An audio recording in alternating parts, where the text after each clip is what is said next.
तो लोकसभा चुनाव के वक्त कांग्रेस पार्टी का सबसे बड़ा नारा था मोहब्बत की दुकान। लेकिन आज पार्टी और इसके नेताओं से ये पूछा जा रहा है कि क्या इस मोहब्बत की दुकान की जमीनी सच्चाई कुछ और है। बड़ी बात ये कि ये सवाल बीजेपी आरएसएस वाले नहीं पूछ रहे हैं, बल्कि कांग्रेस के ही सहयोगी दल यानी कि नेशनल कॉन्फ्रेंस पूछ रही है। असल में मोहब्बत का सवाल तो समूचे विपक्षी गठबंधन यानी INDIA से पूछा जा रहा है और इसकी वजह है 3 अलग अलग घटनाएं जो हुई हैं हिमाचल प्रदेश, कश्मीर और पश्चिम बंगाल में। तीनों के बारे में आपको बताएंगे, लेकिन सबसे पहले बात करते हैं हिमाचल प्रदेश की, जहां खाने पीने की दुकानों पर नेम प्लेट लगाने के फैसले पर सवाल उठ रहे हैं। ये खबर सबसे पहले हम आपके लिए TV9 भारतवर्ष पर ही लेकर के आए थे और अब कांग्रेस सरकार पर यूपी मॉडल कॉपी करने के चारों तरफ से आरोप लग रहे हैं। ऐसे में आज इस पर कांग्रेस ने सफाई देने की कोशिश तो की। पहले खुद विक्रमादित्य सिंह बोले, जिन्होंने ऐलान किया था और उनके ऐलान से ही कांग्रेस कटघरे में खड़ी हो गई। फिर राज्य के पार्टी प्रभारी राजीव शुक्ला ने पिक्चर क्लियर करने की कोशिश की। इमेज खराब ना हो इसकी परवाह में कांग्रेस ने 3 दलीलें दी। पहली दलील कि विक्रमादित्य सिंह के बयान को गलत तरीके से पेश किया गया है। दूसरी दलील ये कि हिमाचल प्रदेश के फैसले का यूपी से कोई लेना देना नहीं है। और तीसरी दलील कि इस मुद्दे को बेवजह एक कम्युनल यानी कि सांप्रदायिक रंग दिया जा रहा है। तो क्या थी आज सुबह कांग्रेस की सफाई, खुद सुन लीजिए।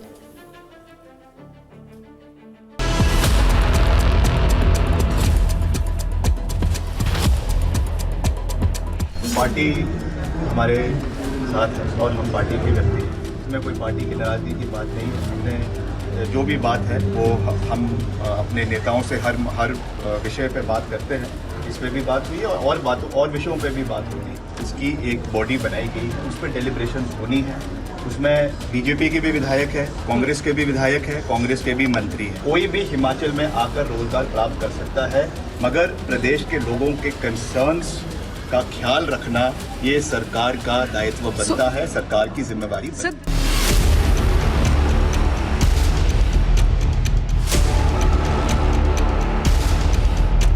हमने कोई यूपी का प्रचलन नहीं किया है कि उन्होंने किया तो हमने भी वो फॉलो करना है। हिमाचल प्रदेश ने अपने कायदे कानून में रहते हुए ये फैसला लिया है कि बाहर से जो लोग आकर यहाँ पर खाने की चीज़ें बेचते हैं उसके ऊपर थोड़ा निरीक्षण किया जाए, सरकार उसको देखे कि वो गंभीरतापूर्वक कि वो क्या चीज़ बेच रहे हैं, किस नाम से बेच रहे हैं। कोई इस तरह की बात नहीं है कि उनको डिस्प्ले करना पड़ेगा, कि उनको ही लिखना पड़ेगा। यूपी का वो अलग बात है, ये एकदम अलग बात है। इसको गलत जो है इंटरप्रिटेशन दिया जा रहा है। मेरी विक्रमादित्य से भी बात हुई है, मेरी मुख्यमंत्री से भी बात हुई है, तो पूरी तरह से गलत है। कोई सरकार ने ऐसा आदेश नहीं दिया यूपी के पैटर्न पे। चलिए, ये उनकी दलील है, लेकिन क्या सचमुच में उन्हें गलत तरीके से कोट किया गया है? तो इसके लिए सबसे पहले देखिए वो फेसबुक पोस्ट जो विक्रमादित्य सिंह ने कल डाला था। उन्होंने इसमें साफ साफ लिखा है कि हर एक भोजनालय और फास्ट फूड रेहड़ी मालिक को अपना ID लगाना होगा और यही बात उन्होंने बाकायदा कैमरे पर भी कही। जहां तक बात यूपी मॉडल की है, उन्होंने खुद जिस फेसबुक पोस्ट में ये घोषणा की थी जो अभी आपके टीवी स्क्रीन पर है, उसमें एक अखबार का आर्टिकल साथ में लगाया था और उस आर्टिकल में यूपी के बारे में लिखा था और योगी आदित्यनाथ की बाकायदा तस्वीर भी थी। पर आइए एक बार उनके कल के बयान को सुन लेते हैं, जिससे समझ में आ जाएगा कि बयान में कल और आज के बीच में कुछ काट-छाट हुई है, कुछ मिसकोट हुआ है या नहीं। इस तरीके से उत्तर प्रदेश में भी वहाँ पर भी जो रेडी फड़ी वाले हैं खास करके उनके लिए ये मैंडेटरी किया गया है कि वहाँ पर जो है आपको अपना उसमें नाम और ID लगाना होगा।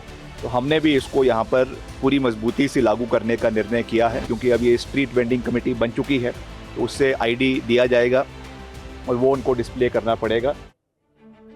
इस बयान को सुनकर आपको क्या लगा? क्या उनके बयान को तोड़ मरोड़ कर पेश किया गया है?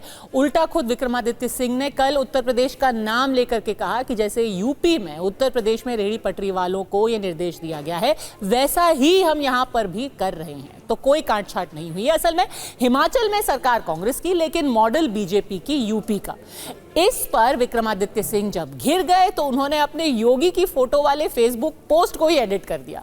मैसेज तो जस का तस रहा, लेकिन इस बार योगी आदित्यनाथ की तस्वीर हटी और उन्होंने खुद की तस्वीर वाली खबर उसमें लगा दी। अब दोनों फेसबुक पोस्ट को आप एक साथ देखिए, फिर आपको बदलाव भी समझ में आ जाएगा। आप समझ सकते हैं, फैसला तो नहीं बदला, बस तस्वीर बदल गई है ताकि वो यूपी का जिक्र हट जाए। लेकिन इस दौरान विक्रमादित्य सिंह के पुराने और नए दोनों पोस्ट में जय श्री राम का नारा कायम रहा। तो अब इस फैसले के पीछे के इरादे, इसकी मंशा को आप भी समझ सकते हैं। लेकिन इन सब से कांग्रेस के मुस्लिम नेता नाराज हो गए। सूत्रों के मुताबिक कांग्रेस अल्पसंख्यक विभाग के अध्यक्ष इमरान प्रतापगढ़ी ने आज राहुल गांधी से मुलाकात की। उन्होंने राहुल के सामने हिमाचल के मुद्दे पर नाराजगी जताई। फिलहाल इमरान प्रतापगढ़ी को चुप रहने को कहा गया, ऐसा हमारे सूत्र बता रहे हैं, इसलिए जिससे विवाद ना बढ़े। लेकिन उनसे कहा गया है कि इस मुद्दे पर राज्य के पार्टी प्रभारी राजीव शुक्ला के बयान को ही कांग्रेस का आखिरी स्टैंड माना जाए। खबर तो यह भी है कि विक्रमादित्य को तलब कर फटकार लगाई गई है और सफाई देने को कहा गया है। और इमरान प्रतापगढ़ी अकेले नहीं हैं। छत्तीसगढ़ में कांग्रेस के उप मुख्यमंत्री रह चुके टीएस सिंहदेव ने तो यहां तक कह दिया कि अगर ऐसी चीजें कांग्रेस की सरकार में होने लगी तो यह सोचा जाना चाहिए कि उस कांग्रेस को सत्ता में रहने का हक है भी या नहीं। वैसे राहुल गांधी या प्रियंका गांधी ने हिमाचल प्रदेश के मुद्दे पर अब तक कुछ नहीं बोला है, जबकि ये बात तो हर कोई जानता है कि कांवड़ यात्रा के दौरान जब यूपी सरकार ने ऐसा ही फैसला लिया था तो राहुल और प्रियंका ने कड़ा एतराज जताया था। इसके बाद जब सुप्रीम कोर्ट ने यूपी सरकार के फैसले पर रोक लगाई तो दोनों ने ही जमकर उस फैसले की वाहवाही की थी। अब एक दिलचस्प बात ये आपके लिए जानना जरूरी है कि हिमाचल प्रदेश के मुद्दे पर विक्रमादित्य सिंह समेत कांग्रेस के तमाम नेता एक हाई कोर्ट के फैसले की दुहाई दे रहे हैं। वो कह रहे हैं यूपी से कुछ लेना देना नहीं है, ये तो हाई कोर्ट का फैसला है। उन्होंने कहा कि वो जो भी कर रहे हैं उन्हें हाई कोर्ट ने करने को कहा है। ऐसे में ये जानना जरूरी है कि हिमाचल प्रदेश हाई कोर्ट ने 2023 के अपने फैसले में आखिर कहा क्या था जिसकी दुहाई आज दी जा रही है। तो हाई कोर्ट ने street vendors the protection of livelihood and regulation of street vending act 2014 की धारा 22 के तहत शिमला में टाउन वेंडिंग कमेटी के गठन का निर्देश दिया था। दरअसल 21 मार्च 2023 को शिमला नगर निगम ने लोअर बाजार इलाके को नो वेंडिंग जोन घोषित कर दिया। इसके बाद इस इलाके के स्ट्रीट वेंडर्स यानी रेहड़ी पटरी वालों को हटाने का अभियान शुरू हुआ।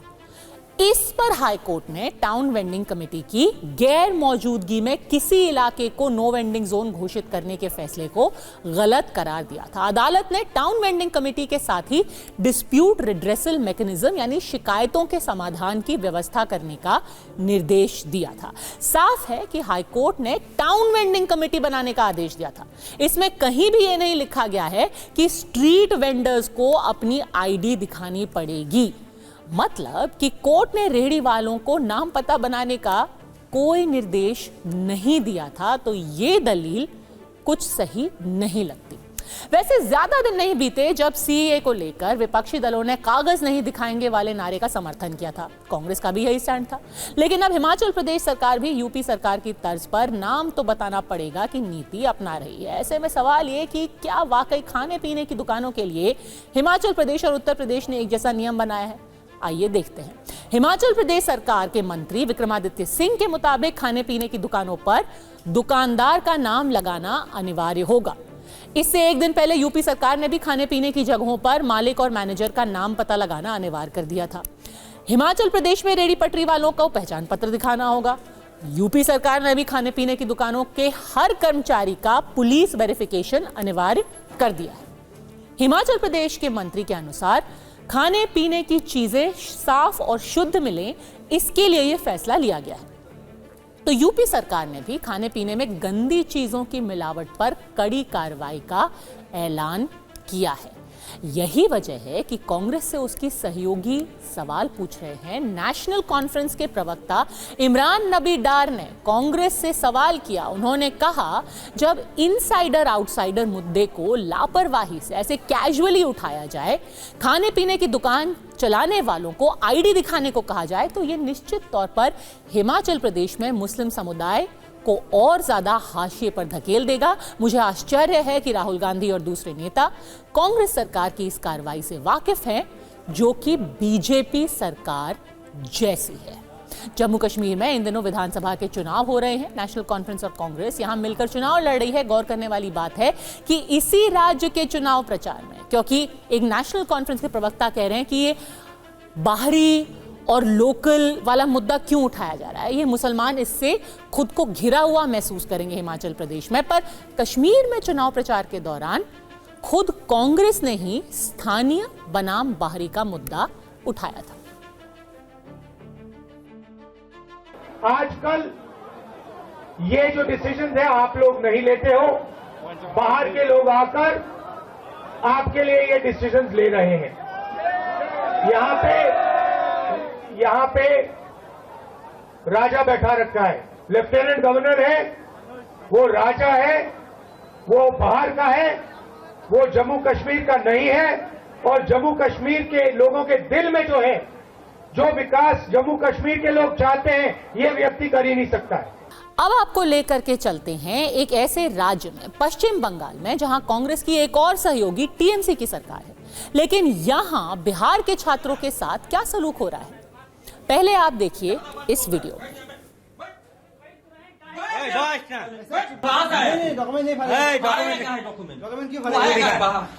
यहाँ पे नहीं आएंगे, बोल दिया नहीं आएंगे। क्यों आया? नहीं आएंगे। अब चलिए आज ही चले जाएंगे। अभी बोल दिया आपसे। तुम लोग डुप्लीकेट क्यों करते हो? अरे फेक सर्टिफिकेट क्यों बनाते हो? अभी चाचा है मेरे चाचा बाबा फिर तुमसे नहीं आएंगे, बोल दिया ना। कान पकड़। हाँ नहीं आएंगे। उठ बैठ कान पकड़ बैठ। फेक कैंडिडेट এরা আসছে এখানে नहीं आएगा। अब कहाँ जाएगा तुम लोग? कहाँ जाएगा तुम लोग? नहीं सर, घर कहाँ पे है? दानापुर अपने जगह। दानापुर तो मिंदा का देखिए आसे बता रहे हम नहीं रुकेंगे आज। हम चले जाएंगे। मो कसम पापा कसम बता रहे भैया, पेट पकड़ रहे हैं, हम चले जाएंगे। तुम लोग बंगाल का हो क्या? इस वीडियो में जो आप लड़के देख रहे हैं, ये बिहार के रहने वाले हैं। ये सब के सब बंगाल गए थे, सिलीगुड़ी गए थे, वहां पर एक एंट्रेंस एग्जाम देने के लिए। वहीं पर कुछ लोगों ने इनको पकड़ लिया, उठक बैठक कराई, कहा क्या तुम बंगाली बोल सकते हो, यहाँ सिर्फ बंगाली ही एग्जाम दे सकते हैं, और उनको कहा कि अपना सामान लेकर के बंगाल से निकल जाओ। इस वीडियो को केंद्रीय मंत्री गिरिराज सिंह, चिराग पासवान, कई नेताओं ने शेयर किया। गिरिराज सिंह ने ममता सरकार से ये पूछा कि विदेशी रोहिंग्या के लिए रेड कारपेट बिछता है और बिहार के बच्चों के साथ ऐसी मारपीट क्यों की जाती है। जहां रोहिंग्या और बांग्लादेशी घुसपैठियों के लिए, मुसलमानों के लिए रेड कारपेट बिछा के रखती है, वहां अपने ही देश के बच्चे, बिहार के बच्चे अगर जा रहे हैं वहां एग्जाम देने के लिए, उनके साथ गुंडाई कर रहे हैं, मार रहे हैं, पीट रहे हैं, भगा रहे हैं। ये बिहार के तेजस्वी यादव भी देखे, राहुल गांधी भी देखे। तो सवाल ये है कि क्या अपने ही देश में इन लोगों को कोई मोहब्बत नहीं मिलेगी? अगर ये बिहार से बंगाल जाएंगे तो इनके लिए कोई ममता नहीं है। इस वीडियो पर अब पश्चिम बंगाल सरकार का भी पक्ष आया है। पश्चिम बंगाल सरकार ने कहा है कि ये वीडियो सिलीगुड़ी का है। वीडियो में दिख रहे छात्र बिहार से पश्चिम बंगाल सरकार की नौकरी की परीक्षा देने गए थे, लेकिन इन्हें स्टेट पुलिस की इंटेलिजेंस ब्रांच ने पकड़ लिया। दावे के मुताबिक बिहार के इन छात्रों से फर्जी डोमिसाइल के सर्टिफिकेट मिले। ये सच है कि देश के कई राज्यों की स्टेट लेवल की सरकारी नौकरियों में डोमिसाइल यानी वहां का स्थानीय नागरिक होना जरूरी है, लेकिन यहां ये नहीं भूलना चाहिए कि जिन छात्रों को पश्चिम बंगाल में पीटा गया वो उसी बिहार के थे जहां लाखों सरकारी शिक्षकों की नियुक्ति हुई है, और इनमें से करीब 12% दूसरे राज्यों से है, क्योंकि बिहार सरकार ने इन नियुक्तियों में डोमिसाइल वाली पॉलिसी खत्म कर दी थी। पश्चिम बंगाल के सिलीगुड़ी में जिन छात्रों से मारपीट हुई, उनमें से एक ने अपना नाम अंकित यादव बताया, लेकिन अफसोस ये कि उसे लेकर आरजेडी के तेजस्वी यादव का कोई बयान नहीं आया। ऐसे में सवाल ये कि क्योंकि मामला ममता बनर्जी के राज्य का है, क्या इसलिए बोलने से बचने की कोशिश हो रही है? इस खामोशी पर भी सवाल उठेंगे। सवाल ये भी पूछे जाएंगे कि बंगाल में बिहार के छात्रों के लिए मोहब्बत वाली बोली क्यों नहीं, नफरत वाली सोच क्यों है? कुछ ऐसा ही सवाल नेशनल कॉन्फ्रेंस ने भी हिमाचल प्रदेश को लेकर राहुल गांधी से पूछा है। वैसे अब खबर यह है कि हिमाचल प्रदेश की सरकार ने यू टर्न ले लिया है। यह कह दिया है कि स्ट्रीट वेंडर्स के लिए आईडी दिखाने वाला कोई फैसला लिया ही नहीं गया। ऐसे में क्या मोहब्बत की दुकान वाला नैरेटिव भी कहीं चुनावी जुमला भर तो नहीं रह गया? परवाह देश की के दूसरे हिस्से में बांग्लादेश में रहने वाले 1,31,00,000 हिंदुओं की परवाह करेंगे, क्योंकि शेख हसीना के तख्ता पलट के बाद बांग्लादेश में बेकाबू हुए कट्टरपंथियों ने दुर्गा पूजा पर भी एक टैक्स लगाने की धमकी दी है। दुर्गा पूजा पंडाल से, बांग्लादेश के हर पंडाल से 5 लाख कैश की डिमांड की जा रही है। अल्पसंख्यक हिंदुओं को जिहादी टैक्स नहीं देने पर दुर्गा पूजा नहीं करने देने और जान से मार देने की धमकियां दी जा रही हैं। बांग्लादेश की राजधानी ढाका में हिंदू विरोधी रैलियां निकल रही हैं और हिंदू मंदिरों को खंडित किया जा रहा है। इतना सब होने के बाद एक तरफ बांग्लादेश में हिंदू अपना सबसे बड़ा त्योहार मनाने से डर रहे हैं, दूसरी तरफ अमेरिका के दौरे पर गए बांग्लादेश की अंतरिम सरकार के मुखिया अल्पसंख्यकों पर हमले के सवालों को अनसुना कर रहे हैं। इन चिट्ठियों में लिखा है कि सुनो, अगर तुम 2024 में दुर्गा पूजा करना चाहते हो तो तुम्हें हर मंदिर से 5 लाख टका का चंदा देना होगा, नहीं तो तुम किसी भी तरह से पूजा नहीं कर पाओगे। अगर तुमने ये बात प्रशासन, पत्रकारों या किसी और को बताई तो याद रखना कि तुम्हें काट दिया जाएगा और तुम्हारे परिवार को भी नहीं बख्शा जाएगा। ये बात अपने आसपास के सभी मंदिरों को बता देना, क्योंकि हम सभी मंदिरों के नाम नहीं जानते। प्रशासन और सेना के हमें बरगलाने से कोई फायदा नहीं होगा, पैसे तो देने ही पड़ेंगे। अल्लाह के नाम पर अगर हमें पैसे नहीं मिले तो हम तुम्हारे टुकड़े टुकड़े कर देंगे। हम तुम पर नजर बनाए हुए हैं। 1 सप्ताह के अंदर सारा पैसा तैयार रखना। कालीनगर बाजार में जो जगह बताई जाएगी वहां पैसे दे देना, बाद में जगह बता देंगे। ऐसी चिट्ठियां बांग्लादेश के चटगांव और खुलना शहर की 25 से ज्यादा दुर्गा पूजा समितियों को मिली। बांग्लादेश में हिंदू समितियों से खुलेआम कहा जा रहा है कि अगर आपको दुर्गा पूजा मनानी है तो 5 लाख टका दीजिए। दुर्गा पूजा से पहले धमकी मिली तो खुलना शहर के 4 अलग अलग मंदिरों ने डाकोप पुलिस स्टेशन में शिकायत दर्ज करवाई, लेकिन इसके तुरंत बाद बांग्लादेश में हजारों कट्टरपंथी सड़कों पर उतर आए और दुर्गा पूजा नहीं होने देने के नारे लगाने लगे। ढाका के सेक्टर 11 में सड़कों पर कट्टरपंथियों की भीड़ ने हिंदू विरोधी रैली निकाली। हजारों लोग नारे लगाते हुए धमकी देने लगे कि इस बार दुर्गा पूजा के पंडाल लगाए गए तो अंजाम बुरा होगा।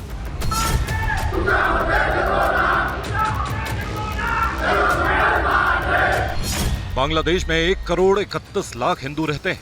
दुर्गा पूजा बांग्लादेश के हिंदुओं का सबसे बड़ा त्योहार है। इस बार दुर्गा पूजा 9 से 13 अक्टूबर तक मनाई जानी है। बांग्लादेश की राजधानी ढाका के ईदगाह मैदान पर 40 साल से दुर्गा पूजा का सबसे बड़ा पंडाल लगाया जाता है, लेकिन इस बार माहौल बदल गया है। कट्टरपंथियों ने खुली धमकी दी है, ढाका के ईदगाह मैदान में किसी भी कीमत पर दुर्गा पूजा नहीं होने देंगे। बांग्लादेश तेजी से पाकिस्तान बनता जा रहा है, लेकिन सिर्फ चिट्ठियां लिखकर और सड़कों पर उतरकर ही बांग्लादेश में रहने वाले हिंदुओं को डराया या धमकाया नहीं जा रहा। हिंदू मंदिरों पर लगातार हमले हो रहे हैं। कट्टरपंथियों की दुर्गा पूजा नहीं होने देने के खुले ऐलान के बाद बीती रात ढाका से 111 किलोमीटर दूर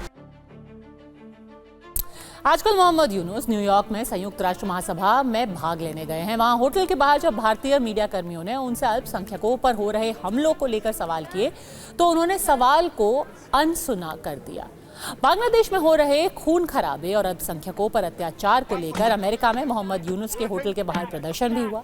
यूनुस वापस जाओ के नारे लगाए गए, लेकिन इतने सब के बाद भी बांग्लादेश की अंतरिम सरकार के प्रधानमंत्री की आंखें नहीं खुल रही।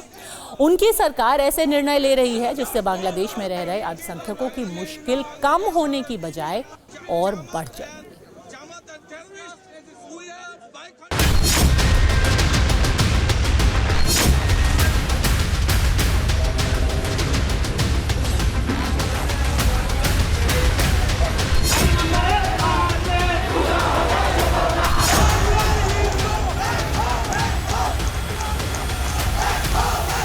पहले धमकियों भरी चिट्ठियों में दुर्गा पूजा के लिए 5 लाख टका की मांग की गई। उसके बाद ढाका में कट्टरपंथियों ने दुर्गा पूजा नहीं होने देने के लिए बड़ी रैली निकाली और उसके बाद बांग्लादेश के फरीदपुर, खुलना और चटगांव में दुर्गा पूजा उत्सव के लिए बनाई जा रही दुर्गा प्रतिमाओं को तोड़ा गया। जब बांग्लादेश के हिंदू संगठनों ने दुर्गा पूजा से पहले मिल रही धमकियों और हमले के खिलाफ प्रदर्शन किया तो उनमें से कई को रातों रात घरों से बेदखल कर दिया गया। रोते बिलखते बच्चों की ये तस्वीरें ओल्ड ढाका की हरिजन हिंदू बस्ती की है। यहाँ रहने वाले हिंदू साल भर दुर्गा पूजा का इंतजार करते हैं, क्योंकि मूर्ति बनाकर और पूजा पंडालों में मिलने वाले काम से उनका घर चलता है। इस बार कई बड़े दुर्गा पंडाल लगाने की अनुमति नहीं मिली तो हिंदू संगठनों ने प्रदर्शन किया। नतीजा ये हुआ कि प्रदर्शन करने वाले हिंदुओं को बिना किसी नोटिस के घरों से बेदखल कर दिया। जब बांग्लादेश में अल्पसंख्यकों के लिए काम करने वाले संगठन बांग्लादेश हिंदू बौद्ध ईसाई एकता समिति ने मोहम्मद यूनुस की सरकार से दुर्गा पूजा पंडालों को मिली 5 लाख की फिरौती मांगने वाली चिट्ठियों और कट्टरपंथियों से मिल रही धमकियों की शिकायत की, तो बांग्लादेश की अंतरिम सरकार ने बांग्लादेश के हिंदुओं को और परेशान करने वाला फरमान जारी कर दिया। फरमान ये कि दुर्गा पंडालों की व्यवस्था और सुरक्षा के लिए मदरसों में पढ़ने वाले छात्रों को तैनात किया जाएगा।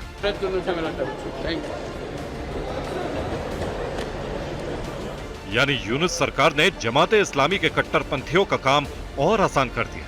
बांग्लादेश के ज्यादातर मदरसे जमाते इस्लामी के नियंत्रण में हैं। मदरसों और विश्वविद्यालयों में पढ़ने वाले जमात से जुड़े इन्हीं छात्रों ने शेख हसीना की सरकार के खिलाफ आंदोलन किया था।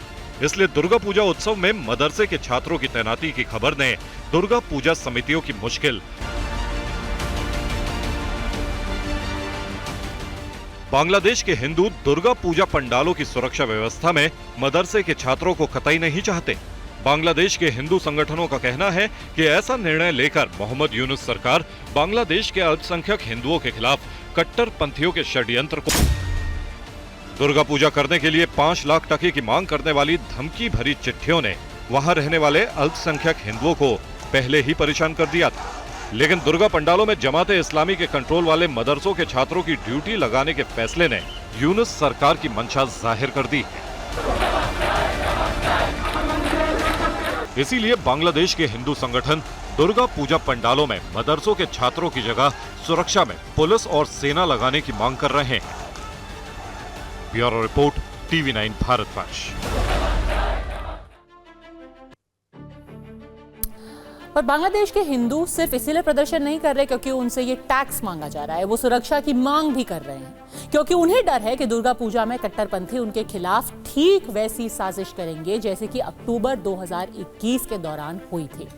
उस वक्त दुर्गा पूजा उत्सव के दौरान बांग्लादेश में हिंदुओं के खिलाफ एक सुनियोजित साजिश की गई थी। एक दुर्गा पंडाल में कुरान मिलने के बाद बांग्लादेश के 30 जिलों में हिंसा फैल गई। उस वक्त 316 मंदिरों और अल्पसंख्यक हिंदुओं के 1600 से ज्यादा घरों में तोड़फोड़ की घटनाएं रिकॉर्ड हुई थी।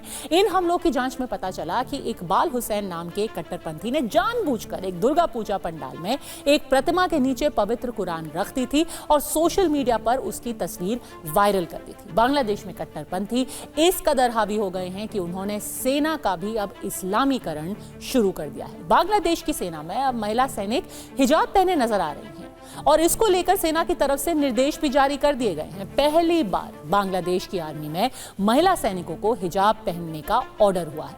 अब देखिए बांग्लादेश की राजधानी ढाका में कट्टरपंथी कैसे खुलेआम अल्पसंख्यक हिंदुओं को धमकी भी देने लगे हैं। सुना आपने, ये शेख हसीना का नहीं, नोबेल पुरस्कार विजेता मोहम्मद यूनुस का बांग्लादेश है, जहां खुलेआम कट्टरपंथी अल्पसंख्यक हिंदुओं को डरा और धमका रहे हैं।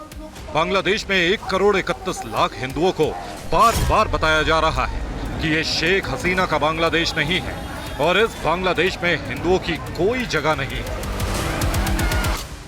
नए बांग्लादेश में हिंदू छात्राओं को 7 दिन के अंदर कुरान की आयतें याद कर दें और हिजाब पहनकर ही स्कूल आने का फरमान भी जारी हो गया। बांग्लादेश की अंतरिम सरकार के प्रमुख मोहम्मद यूनुस न्यूयॉर्क में संयुक्त राष्ट्र महासभा में भाग लेने गए हैं। जब वहां उनसे अल्पसंख्यक हिंदुओं पर हो रहे हमलों को लेकर सवाल हुआ तो उन्होंने सवालों को अनसुना कर दिया। यूनुस सरकार कह रही है कि बांग्लादेश के हिंदुओं पर हो रहे हमलों को बड़ा चढ़ाकर बताया जा रहा है। सबूत सामने है, तस्वीरें सब कुछ बयां कर रही हैं, खुलेआम धमकियां दी जा रही हैं। लेकिन मोहम्मद यूनुस मानने को तैयार नहीं कि बांग्लादेश में हिंदुओं के साथ कुछ भी गलत हो रहा है। बांग्लादेश में कट्टरपंथियों का राज हो गया है। वो पाकिस्तान के इशारे पर बांग्लादेश को तबाह और बर्बाद करने में जुटे हैं। Bureau report, TV9 Bharatvarsh.